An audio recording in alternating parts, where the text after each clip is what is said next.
Morning friends. Last class में हम लोग जो ड्रग प्रूविंग पढ़ रहे थे एफरीज 109 को देखे। कैसे एफरीज 109 में हैनीमैन ने जो ये क्लेम किया है कि वही जो फर्स्ट इंसान थे जिन्होंने इस रास्ते को, ड्रग प्रूविंग के रास्ते को पब्लिक के लिए ओपन किया। हिस्ट्री ऑफ मेडिसिन में मेडिसिन के जो पैथोजेनेटिक इफ़ेक्ट्स हैं, ट्रू इफ़ेक्ट्स हैं, उनको कैसे समझा जाए, इसके बारे में मास्टर हैनीमैन ही फर्स्ट इंसान थे जिन्होंने बताया था कि हाँ, ऐसे हम लोग साइंटिफिक इन्वेस्टिगेशन कर सकते हैं the curative power of the medicine का। ठीक है। वहीं 109 के फुटनोट में हम लोगों ने देखा था कि जो हमारे डिफरेंट प्रूविंग की बुक्स हैं, मेटेरिया मेडिकाज हैं, प्रिमिटिव मेटेरिया मेडिकाज हैं, उनके बारे में, और फिर मैच्योर जो हुआ मेटेरिया मेडिका उसके बारे में, वो दोनों चीज़ों के बारे में यहाँ पे जिक्र किया गया है। फुटनोट में हम लोगों ने फ्रैगमेंटा के बारे में देखा, जहाँ फ्रैगमेंटा में जो इनिशियल प्रूविंग्स हैनीमैन साहब किए थे खुद पे और अपने फैमिली मेम्बर्स पे, उसको कलेक्ट किया था। और उसके बाद मेटेरिया मेडिका प्यूरा में pure symptoms, that is only proving symptoms collect किया था। फॉलोड बाई जो उन्होंने क्रॉनिक डिजीज़ बनाया, क्रॉनिक डिजीज़ का जो मेटेरिया मेडिका पोर्शन लिखा, जहाँ पे उन्होंने क्लिनिकल सिम्टम्स को भी इंक्लूड किया है। सो हमको क्लियर है एफोरिज्म 109 बहुत ही महत्वपूर्ण एफोरिज्म है, specially MCQ point of view से, जहाँ पे कि जो तीनों हम लोगों का ये है मेटेरिया मेडिका है हैनीमैन साहब का लिखा हुआ, तीनों का इसके फुटनोट में जिक्र है। और यहाँ से कई बार पीजी इंट्रेंस वगैरह में क्वेश्चन पूछा जाता रहा है। ठीक है। सो इस फुटनोट को आप लोग आई होप कि बढ़िया से याद कर लिए। नेक्स्ट एफोरिज्म जो है एफोरिज्म 110, ये भी बहुत ही महत्वपूर्ण है। यहाँ पे एफोरिज्म 110 में किस चीज़ का बात हो रहा है, तो यहाँ पे बेसिकली जो हैनीमैन साहब के पहले जो टॉक्सिकोलॉजिकल एक्सीडेंट्स हुए थे, टॉक्सिकोलॉजिकल एक्सीडेंट्स का मतलब कि अगर कोई इंसिडेंटली या एक्सीडेंटली कोई टॉक्सिन खा लिया, कोई जहर खा लिया, कोई पॉइजन खा लिया, और उसके बाद वैसे उन लोगों में जो जो सिम्टोमेटोलॉजी आती थी उसको लोगों ने नोट किया है। तो उसी के बारे में, उसका और होम्योपैथी से क्या रिलेशन है, उसका ड्रग प्रूविंग से क्या रिलेशन है, इसी के बारे में एफोरिज्म 110 में डिटेल में हैनीमैन साहब ने ये किया है, डिस्कस किया है। वहाँ पे ये बोल रहे हैं कि मैं देख रहा हूँ कि जो मैं ड्रग प्रूविंग कर रहा हूँ और उससे जो सिम्टम्स आ रहे हैं, और इससे पहले अगर कोई व्यक्ति, कोई पर्सन एक्सीडेंटली इन पॉइजन्स को ले लिया है, तो इन दोनों सिम्टम्स में ये पॉइजन के सिम्टम्स हैं और ये जो है प्रूविंग सिम्टम्स में सिमिलरिटी है, समानता है। वो दोनों एक दूसरे से तारतम्यता रखे हुए हैं। हिंदी में जो कहते हैं ना तारतम्यता, एक दूसरे से रिलेटेड है। ऐसा नहीं है कि प्रूविंग का जो सिम्टम्स आ रहा है, ड्रग प्रूविंग का सिम्टम्स आ रहा है, ऑब्वियसली ड्रग प्रूविंग में हम लोग लो डोज ये दे रहे हैं, और जो एक्सीडेंट्स हुए थे, पॉइजनिंग वगैरह के इंसिडेंट्स हुए थे, वहाँ के जो सिम्टम्स हैं, उन दोनों में एक सिमिलरिटी है।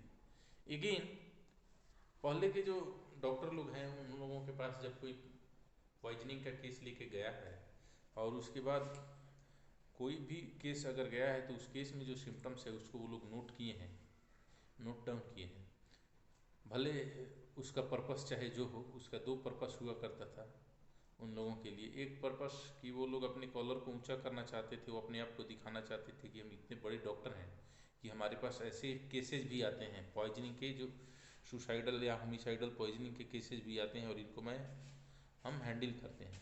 तो इससे उनका मतलब ईगो सेटिस्फाई हो रहा है कि वे बड़े डॉक्टर हैं, ये पब्लिक को पता चलेगा।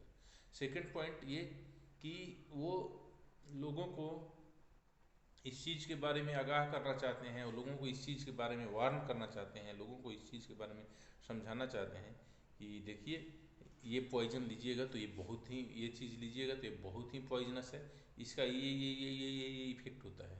ठीक है, तो वो सारा इफेक्ट जो है उसको नोट करके वो लोग लिखे हुए हैं।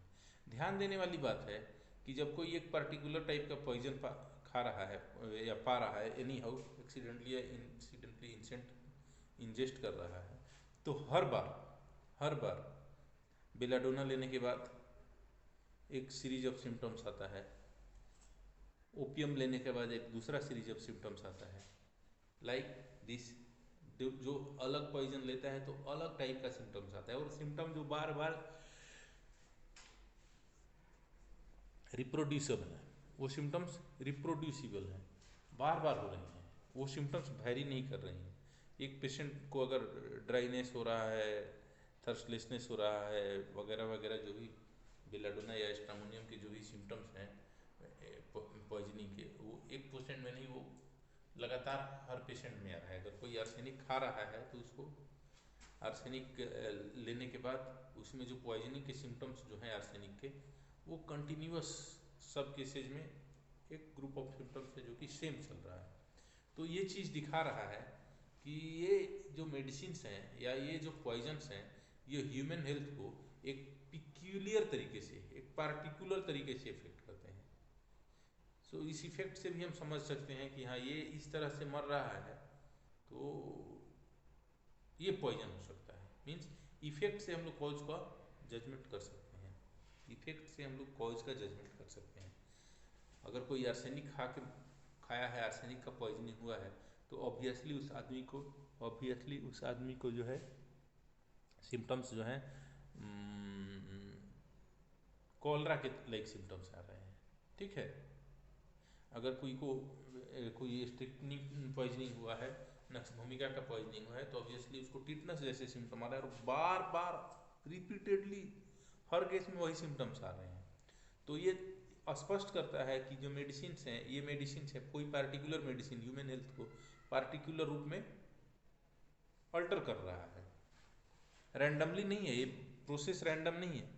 नक्स भूमिका ले रहे हैं तो सबको टेटनस जैसा सिम्टम हो रहा है, आर्सेनिक ले रहे हैं तो सबको डायरिया जैसा सिम्टम हो रहा है, एकोनाइट ले रहे हैं तो सबको जो पिक्यूलियर उसका एकोनाइट का सिम्टम है वैसा हो रहा है, ओपियम ले रहे हैं तो सबको ओपियम टाइप सिम्टम हो रहा है।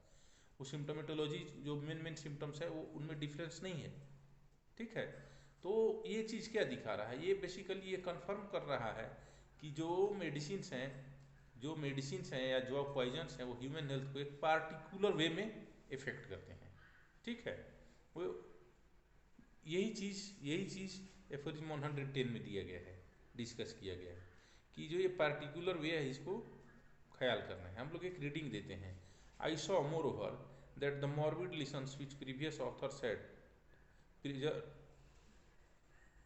had observed to result from medicinal substances when taken into stomach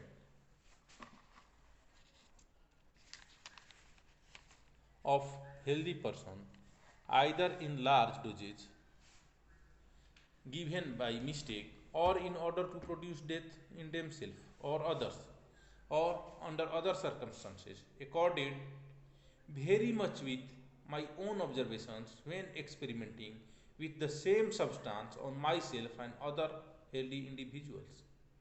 note कर लीजिए, ये जो पॉइजनिंग में हुआ था और ये जो अब हमसे खुद पे प्रूविंग कर रहे हैं, तो ये दोनों एक दूसरे से बहुत मिलते जुलते हैं। These authors give details of what occurred as histories of poisoning and as proofs of the pernicious effects of these powerful substances, chiefly in order to warn others from their use, partly also for the sake of exalting their own skills when, under the use of the remedies they employed to combat these dangerous accidents. Health gradually returned, but partly also when the person so affected died under their treatment. In order to seek their own justification in the dangerous character of the substance, which they then termed poisons. None of these observers, अब देखिए यहाँ से नया चीज शुरू कर रहे हैं, बोल रहे हैं none of these observers ever dreamed that the symptoms which recorded merely as proofs of the noxious poisonous character of these substances were sure revelation of power of these drugs of to extinguishing curatively similar symptoms occurring in natural diseases.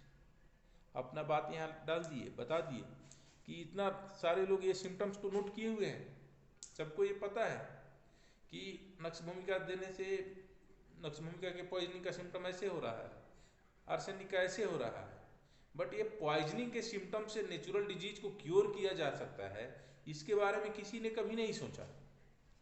यही चीज यहाँ बोल रहे हैं, और इसके पहले एफरोज में भी बोले थे आई एम द फर्स्ट। ठीक है, सो ये चीज बोल रहे हैं।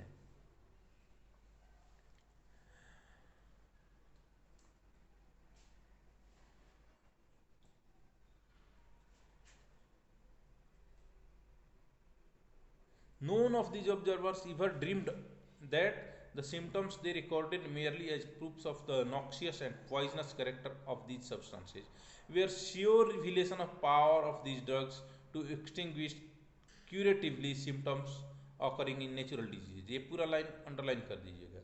That these their pathogenetic phenomena were intimation of their homeopathic curative action, and that the only possible way to ascertain their medicinal powers is to observe those changes of health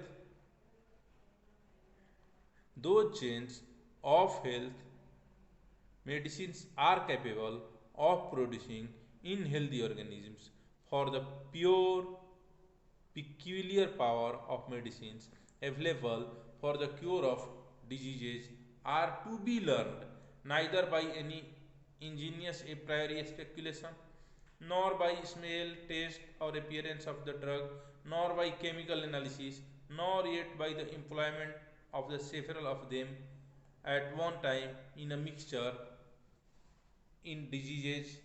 It was never suspected that these histories of medicinal diseases, under bracket अगर आपको लिखना है तो लिख दीजिए poisoning, these histories of medical diseases would one day furnish the first rudiments of the true purely materia medica। Underline कर दीजिए, highlight कर दीजिए, first rudiments of the true pure materia medica which from the earliest times until now has consisted solely of false conjectures and fictions of the imaginations, that is to say did not exist at all।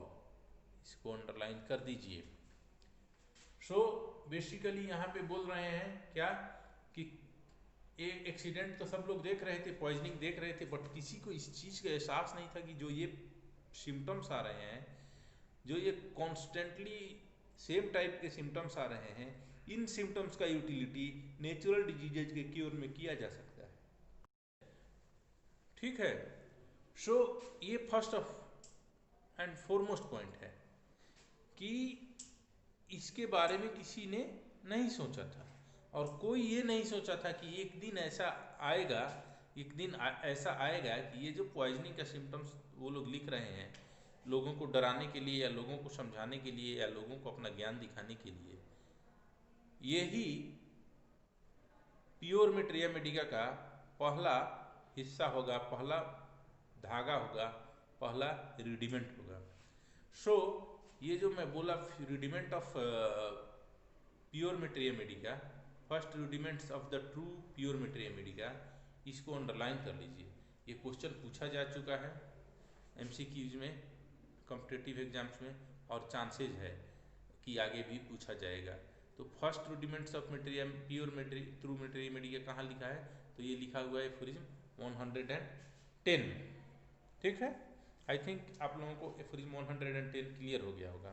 Next aphorism हम लोग पढ़ रहे हैं aphorism 111, the agreement of my observation on the pure effect of medicines with these older ones, although they were recorded without reference to any therapeutic object, and the very concordance of these accounts with other of the same kind by different authors must easily convince us that medicinal substances act in morbid change they produce in the healthy human body according to fixed eternal law of the nature, and by this virtue, by the virtue of these, are enabled to produce certain reliable disease symptoms, each according to its own peculiar character.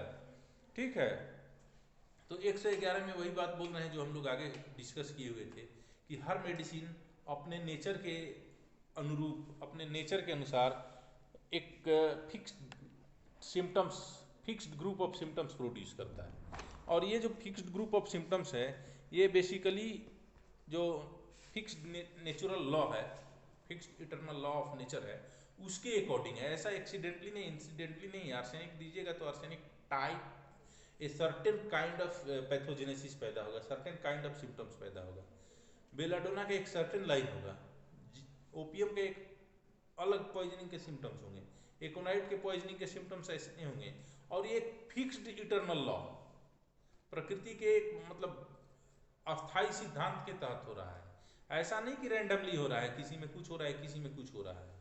ये obviously एक action हो रहा है तो उसके against में जो reaction हो रहा है, वो reaction as per a law हो रहा है, वो फिक्स्ड हो रहा है। तो जो मेडिसिन देने के बाद हेल्दी ह्यूमन बीइंग में सिम्टोमेटोलॉजी आ रहा है, सिम्टम्स आ रहा है, वे फिक्स है।